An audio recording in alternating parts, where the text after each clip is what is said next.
നമുക്കൊരു യാത്രയുടെ വിശേഷങ്ങളൊക്കെ കണ്ടാലോ. നമ്മളിപ്പോൾ തൃശ്ശൂർക്കാണ് പോകുന്നത്. ആദ്യം തന്നെ പോയിട്ടുണ്ടായിരുന്നത് കൂർക്കഞ്ചേരി അമ്പലത്തിലേക്കാണ്. അപ്പം അവിടെ തൊഴുത് കഴിഞ്ഞ് നമ്മൾ നേരെ വടക്കുംനാഥ ക്ഷേത്രത്തിലേക്ക് പോവാണ്. നമ്മൾ ചെന്ന സമയത്ത് ചെറിയ രീതിയിൽ മഴയുണ്ടായിരുന്നു, പിന്നെ നട അടയ്ക്കാറും സമയമായിട്ടുണ്ടായിരുന്നു. അപ്പോൾ നമ്മൾ പെട്ടെന്നാണ് കയറി തൊഴുതിട്ടിറങ്ങിയത്. നനഞ്ഞുകൊണ്ട് നിന്നാണ് തൊഴുതത്. കണ്ടു എൻ്റെ ഷോളും ഡ്രസ്സും ഒക്കെ ഇരിക്കുന്നത് ആകെപ്പാടെ നനഞ്ഞു കുഴഞ്ഞു. നാട്ടിലെ അമ്മയുടെ കുറച്ച് ഫ്രണ്ട്സ് ഗ്രൂപ്പൊക്കെ ആയിട്ടാണ് നമ്മൾ ഈ ട്രിപ്പ് പോന്നിട്ടുണ്ടായിരുന്നത്. അങ്ങനെ ക്ഷേത്ര ദർശനമൊക്കെ കഴിഞ്ഞ് നമ്മൾ നേരെ പോകുന്നത് തൃശ്ശൂരിലുള്ള പുതിയ സുവോളജിക്കൽ പാർക്ക് കാണാനായിട്ടാണ്. 336 ഏക്കറിലാണ് ഈ ഒരു സൂ സ്ഥിതി ചെയ്യുന്നത്.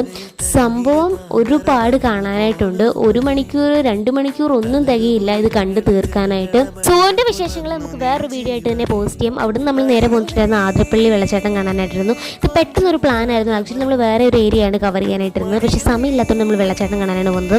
ഭയങ്കര ശക്തിയായിട്ടായിരുന്നു വെള്ളച്ചാട്ടം. അങ്ങനെ അതൊക്കെ കഴിഞ്ഞ് നമ്മൾ നേരെ വീട്ടിൽ പോയി. So bye guys.